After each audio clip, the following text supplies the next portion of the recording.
It's a Fan Club Project podcast. It's your boy Trey in the Carolinas. Subscribe, like, and follow. Episode 6. Now listen to my interview with Robbie L.U.C.A.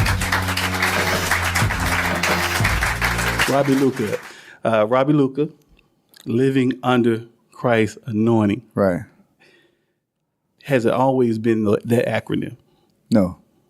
I think last time we worked together is when I was Robbie L.U.C.A on the pop side. I was doing pop music.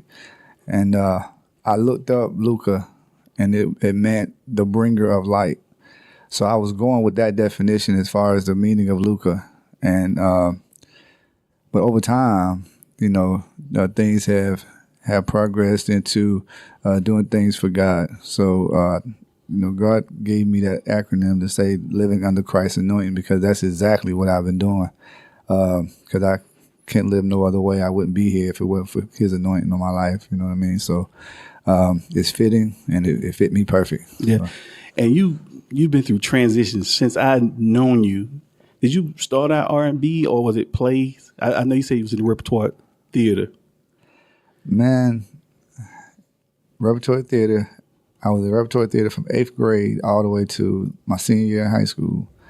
But, even after then, I wasn't so much into production. Of course, you're the credit. You gave me my first. I did my first track on his keyboard. You know what I'm saying? So way back. Down there in what was it?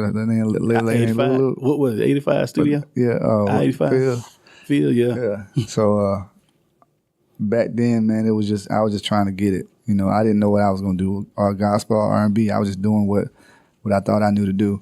But yeah, it started out with R&B music, producing for people, being in groups and doing all that type of thing, and then it progressed to gospel.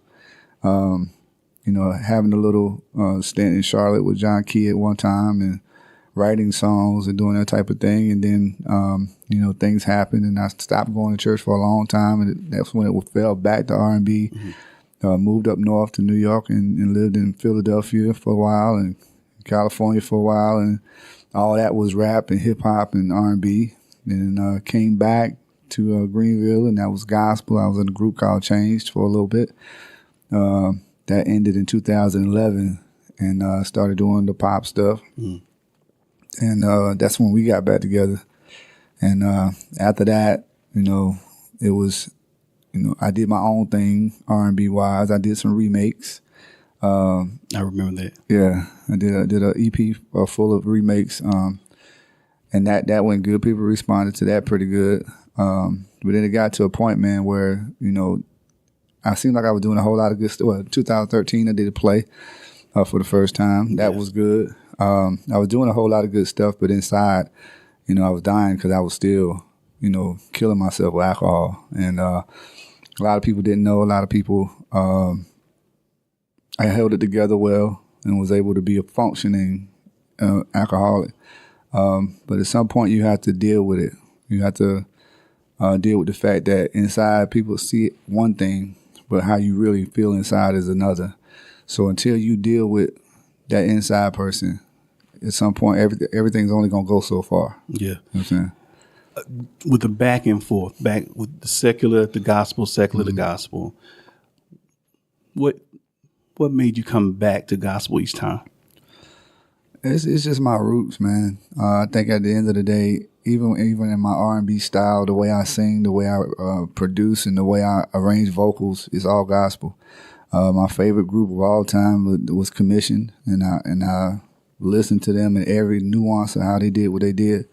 And it shows through in what I do on the music side. But just the fact that I've been in situations in life, man, I wouldn't be here if it wasn't for God. And you realize, even when it come down to, street situations or having thoughts of suicide and killing, it all comes back to God sparing you for such a time. It's crazy. All this time I've known you, when you made a post on Facebook and I saw you was in the ER. Yeah. I was thrown because I said, I know Rob, what's going on? It's crazy how people may be going through something. Right. You never know. You don't even know. Yeah. And that's the reason why I think it's really important when you see people from the outside, you have to consider what's going on the inside. Right. But you never shown me or anything I could ever see. I could see that something was going on. Yeah. I mean, you become good at masking that type of behavior because you realize that people only want to see one side of you. And in my life, it's been my experience. I felt as if people only wanted to see the musical side of me. You know, the producing, the writing songs, the singing. That's all they wanted to see. They didn't care about the other side of Rob. Because, you know, I never got, you know, at the time, I was never getting phone calls to say, yo, Rob, how you doing? Everything, you know what I mean? And you find success with that other side of, you know, people call me when I'm doing music. People call me and talk to me and want to know how I'm doing when I'm doing music. But if I wasn't doing music, I probably wouldn't get any of those phone calls. That's what was in my mind. Right. So you mask the very thing that's going on with you because you don't want to lose that attention. You don't want to lose that love, whether it be fake love or real love or bad love. Any attention is good attention when you're not getting it. You know what I mean? So I became good at masking it. And I could walk around, I could go to church and play and laugh and talk with everybody. And inside I'd be dying. Yeah. Wondering how long it's going to be before I can get out of here and go get my next drink, you know? Yeah. Yeah. Yeah, you kind of allude out. You got right into that part right there. Yeah. So, you know, you've already talked extensively about that, you know, on your other shows I saw. So my question is on that part, when did you know there was an issue? A lot of people don't know I have a problem. When did you know for yourself I need help? I think the day I woke up first thing in the morning, then I wanted to drink. And I drank all day. Oh. When you get a combo at the restaurant, it comes with a soda. I would be happy if my combo came with a beer or something, or with a something. Yeah. That's how I was. I mean, I would get up in the morning, have something to drink. Go to work, on my way to work, and have something to drink. Yeah. When I got off work, I would have something to drink. When I got home, I would have something to drink while preparing dinner. With my dinner, I would have something to drink. If I went out to eat, I would drink on the way to the restaurant. Leave that in the car. Go inside, have food, and drink. And on the way home, that drink that I had before I got there was still there. So I was drinking on that. When I was doing that every day, I knew I needed some help. But I didn't want to get help. Anybody around you try to talk to you, or did they know? They didn't know. They didn't know. They didn't know. It's like me. I didn't know. Yeah, didn't nobody know, man. Because you had the real mask on. Yeah. That's a real balance right there. Yeah. That's a balance in that. I think your story is so inspiring because a lot of people don't talk about it, especially if they, when you start talking God, people will expect you to be a certain way all the time. Right. And I think it takes courage to say something. Because I thought about when you made that post, I was like, how many people gonna come at him now? I know you, I love you, so I would never think. I think I even made a comment. But those who are just waiting to pounce, did you have anybody like that, or it was all? Nah, you know, I had people that, you know, and most of the time people would be like, I knew it. I knew he wasn't so perfect. I knew he wasn't so this. I knew he wasn't so that. But you know, I can't worry about that. You know, I'm still here because God made it so. And you know, God didn't bring me through the things he brought me through for me to sit here and keep it to myself.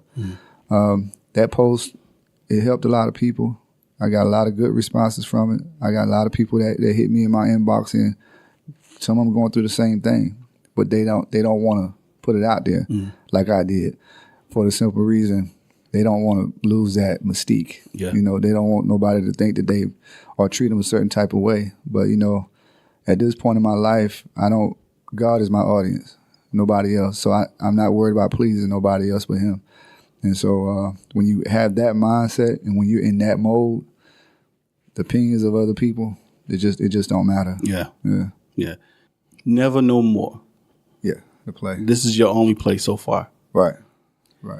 I know why you created the play, but what was the writing process? How did you sit down in one session? How long it took to write that play? Excuse me. It took me a week to write it. 1 week? Yeah, because when God gave it to me, it overwhelmed me to the point where I would go to work, come home every day, and just write. I'd be at work, scribbling stuff on paper. When I got home to the computer, I would write. And I had it done in a week. It literally poured out your heart. It poured out because of the situation and because of what God gave me. It meant, I mean, it was, you know how when something is like overwhelming to you in your mind, you have an idea for a beat or something. And it's like, I got to get this beat out. You know what I mean? Because it keeps coming up in my mind. And that was that type of thing. Once I actually started sitting down and writing, I couldn't stop. Yeah. Did you have any training in writing plays, or just No. I just felt like it was something that I could do. I mean, I went online and saw how to do this and how to do that as far as formatting it or whatever. But I mean, I knew I was in repertory theater. We read scripts. We had to learn scripts. So I mean, I knew what a script was supposed to look like to a degree. So I just formatted it, wrote it, and let the chips fall where they may, so to speak. When you did casting, how difficult or was it easy to cast? Easy for me. I didn't do an audition because I just didn't, at the time, I didn't want to do that. I wanted to get people that I knew. You know, most of the time you see these plays as people from church and, you know, that type of thing. But I wanted, if it was a drug dealer part, I wanted a person that knows about drug dealing. Right. You know, I didn't want, you know, so I had to go to the street for that. You know, as a crackhead, I wanted a person that really knows about being a crackhead, you know. I didn't want to have to teach a person how to be a crackhead. I wanted somebody that knows about it, whether they've been a crackhead themselves or whether they're in that environment and know it. Same thing for a pastor. You know, the pastor part, I wanted a person that knows that culture, knows how to move and behave in that culture, not just a person that's an aspiring actor that wants to play a pastor, that wants, you know, I have to show them or direct them how to be. You know, I wanted you to already know it. I'll have that in your being, how to do it. It was easy for me. I picked the people I think were great in the parts that they were in. And even to this day, you know, the play is happening. We've done it 3 times in the last 8 months. We've done it 3 times. And everybody loves it. So I got a call now. Somebody wants us to bring it to Greenwood. So yeah, have you been able to keep all the same actors? Yeah, in the last 8 months, yeah. I've been able to keep all the same actors because they love it. They love doing it. You know, they love working with you. Oh yeah, the message, and I love working with them. They good people. They love the message, and it's easy to get into something when you feeling it yourself. You know what I'm saying? It's one thing to read a script and say, like, you know, I'll do it, but you know, I have to make myself love it. They love the parts, and they love doing it, and it shows on stage. You know, yeah. I know you wrote the play and you wrote all the music. Did you write all the music in the play? Yeah. But now it's changed from, you know, I don't have a band. I don't use a band. I've sequenced everything, and the only thing we use that is, you know, cover wise is a song in the party scene. We'll use a current song. Like I think the last play we used "My Best Life" from Lil Duval. So that's the only thing. But other than that, and it's not a whole lot of songs in the play. I think, and then the 2 songs that's in the play that the lady sings are hymns. Right. Yeah. So what type of feedback is coming from that play? It's good feedback, man. I mean, you know, because of the message, it's a you know, I ain't gonna tell it because you know everybody ain't seen it, but right. The message is young people, old people will get into it. They will understand the message. It's a great message, and it's you know, we were able to partner with the Julie Valentine Center for Sexual Abuse because that's part of the play. And they came one time and they loved it. I mean, you know, it just has a great message for young and old, and young and old have loved it. A lot of people came out last time. I mean, we went to Williamston one time. They want us to bring it back. People that were at the play in Williamston that live in Greenwood now want us to bring it to Greenwood because of the message. And it's just a powerful message that you really don't see all the time from stage plays. So it's a good deal. I've always wanted to write a play, and do it, man. When I sit down, I guess it has to hit me. It has to pour out my heart. Like I did write a children's book, and it's coming. And just like you described, I described to the illustrator of my book, it was something that poured out my heart. Yeah. And it took me 30 minutes to write this children's book because it just came and came. So with that experience, I understand 100% how that happened. A lot of people who wants to get into it probably want to know, you know, how did he do it? What did it take? How much? Because it seems like you got a lot of energy. You write music, you know, plays. You traveling. Where the energy coming from? Man, God, man, my mind goes 1,000 miles an hour all the time. I don't sleep all the time. Yeah. And it's just, you know, I don't know. I just have because it's everything that God has put in me. I want to get it out. I don't want to die with it. I want to get it out. And it's like one of those things where if I want to write a play, I'll write a play. If I want to do some beats and do some songs, I'll do some songs.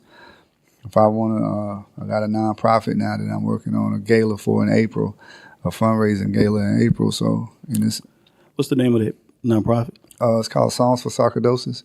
Sarcoidosis is an autoimmune disease. It doesn't have a cure or a cause of cure, but Bernie Mac died from it. Reggie White, great football player, he died from it. There's a lot of people living with it, celebrities, and I know people around here that's living with it. My aunt died from it in 2006, so that's what sparked the need. Okay. They have a lot of medicine that they have to take. And all the time, because there's no cause or cure for it, insurance doesn't cover all of it. Oh. So sometimes they have to decide whether they're going to eat or take their medicine to make them feel better. Paying bills is because they can't work, you know, so they have to, you know, decide. So the foundation is going to be there to help and assist in that. The foundation is also going to be there for mental health.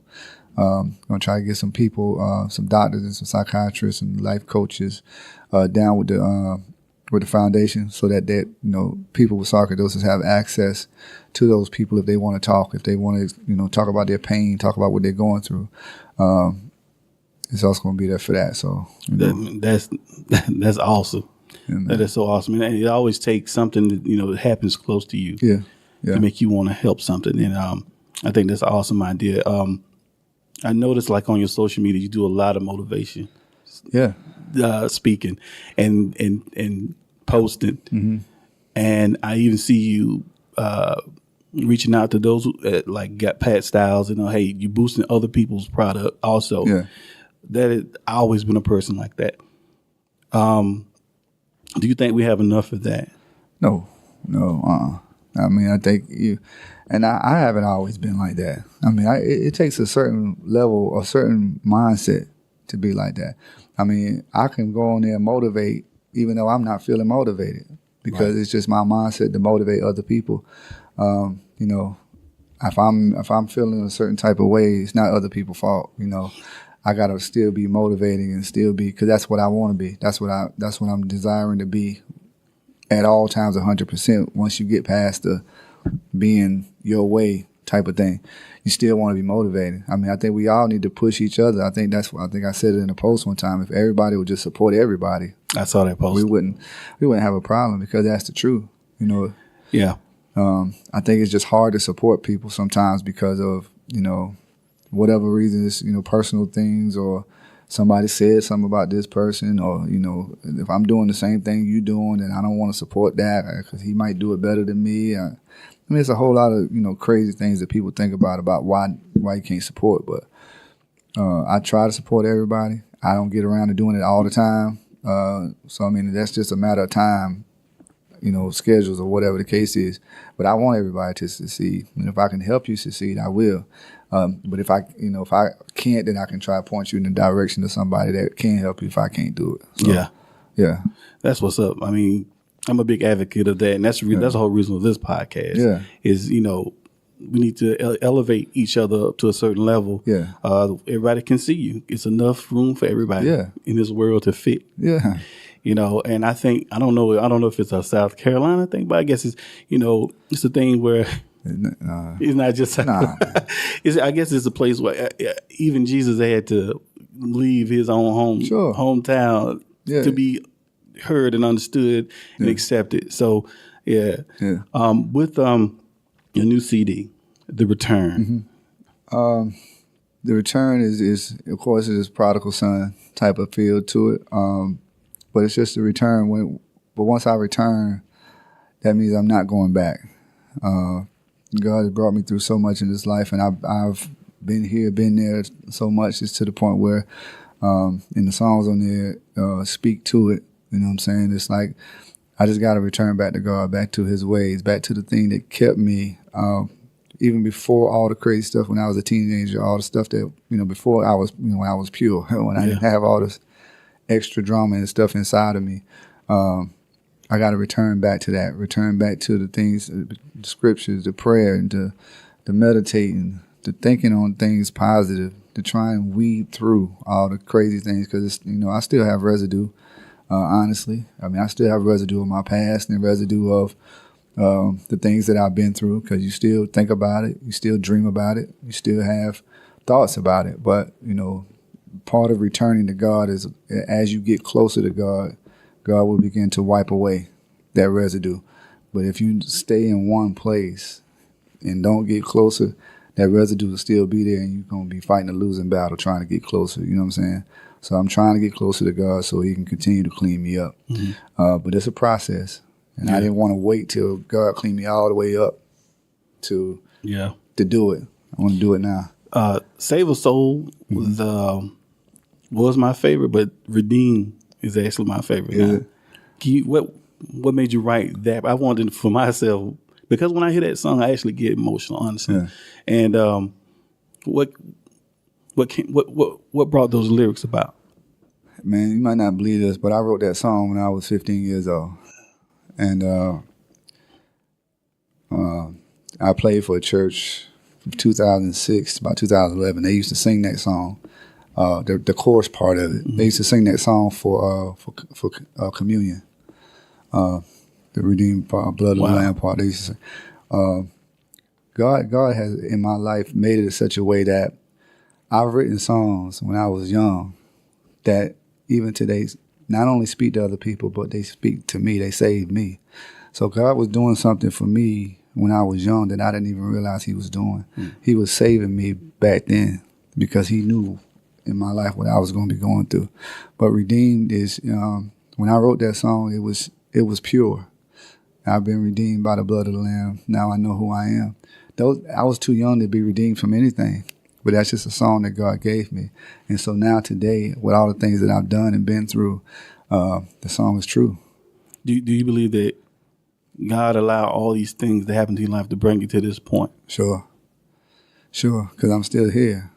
So do that mean you believe everything happened for a reason? Yeah. I believe everything happened for a reason. It may not feel that way in the moment, but in retrospect, everything happened for a reason. Everything, yeah. Because you probably can see yourself building on the last thing up to what brought you now. Yeah. All your experiences made you strong at this moment in time. Yeah, I think for me, it's a different. When I sung the song back then, it was different because I didn't have nothing to go on. Now, when I sing it, it's a passion involved, and I'm singing from a place where I'm thinking about all the things that I've been through and God has redeemed me from. I'm not always done right. I've done things wrong. I've done people wrong. I've said things wrong. But God's still redeeming me.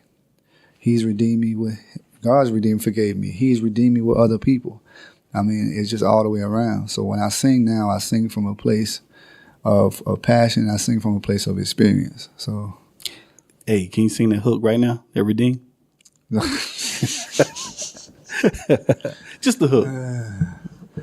All right, let's see. I ain't gonna sing in the key that I got doggone. Okay. Wrote it in. Okay. I sing. I've been redeemed by the blood of the Lamb, redeemed. Now I know who I am. I'm a child of God, a living testimony of His love, His power, and His grace. I've been made clean. I've been redeemed. Wow. Is it about the money? No. People want to know, is it about the money? So it's like in Save a Soul. It's like, I've been there, man. I've done it for the money. Try to do it for the money. And it means nothing. You know, at the end of the day, you know, once you get to a certain place, you want God to just help you save somebody else with your life. Right. Use my life to save somebody else's life. Because what I've been through is going to be able to help somebody else. Because to me, other people just want to know that there's somebody that's going through what they're going through. You know, a lot of times people in life don't have anybody around them that can relate to what they're going through. And it won't be for my life won't be for everybody. You know, God got a remnant of people that's going to hear my life and be touched by it. It's not for everybody. I'm not one of those people that expect everybody or get mad when people don't feel my music because it's just not for you. Right. But it's for some people. Right. And so it's not about money, man. I get more gratification out of hearing things like what you just said about Redeemed. And, right. You know, other people have other songs. My Story on there is a favorite of other people's. And I remember Xavier. Yes. Yeah. Xavier called me. And every time he calls me now, he's playing my music in the background. Wow. And that just feels good because he caught me at, I kept skipping over this song, but now I love it. Yeah. Now I love it. So but that means he's listening. Yeah. And that means he's taking the time to let the music sink in with him. And I think that's what it's all about. You know, you touching people so that they listen in a different way. And they, you know, that's what it's about for me, man. The money will come. You know. What do you say to all the people who are developing their music now, who's in the Word? What is your message to those people? I say if you're going to represent God, just and do music, just represent God from a real place. A lot of times it's easy to, especially when, you know, dealing with labels and dealing with, you know, I got to do what's hot. I got to do what the next man doing in order to get on and make money or be popular. Or I got to wear this and sing this way and write this type of praise and worship song. If that's what's hot now, then I'll write this type of song. I mean, just be in God from a real place. Sing and minister from a real place.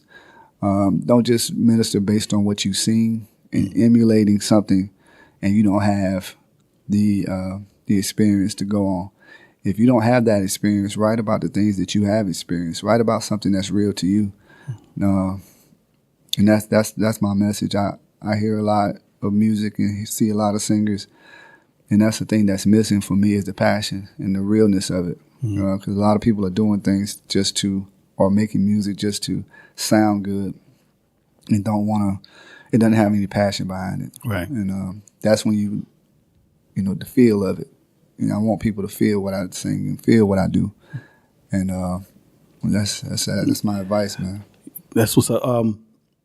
What is your next goals? My next goal is I'm going to keep working this Return album, and right now I'm working on the gala, the fundraising gala. I think that right. The fundraising foundation is going to be a huge priority of mine.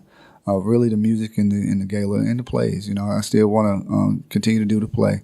There may be maybe some spot dates here and there, and continue to write off of, you know, spin-offs of that play, because there's a lot of spin-offs that could come off of that. So right. I want to continue to write and just be positive. I want to continue to grow as a person. I want to continue to get back to a place of positivity that I know I can be, and that's only going to be with God's help. But every day, man, I'm just striving to be a better person and get back and get right, you know, and get that residue off of me. But I only do that staying in God the best I can. And nobody got to cheer my name. I don't need the fame. I just want people to say, hey, your music touched me. Or something you're doing is touching me. That's all I want. Okay. Yes, sir. All right, cool. Well, I thank you for coming on the Fan Club Project podcast, and as you grow, don't forget us. Come back and talk to me again. You know you're gonna be a part of it. That's what's up. Yeah, you're gonna be a part of it. I've done a lot of things I'm not too proud of. Received a lot of blessings that I know I'm not worthy of. But Lord, you keep on blessing me over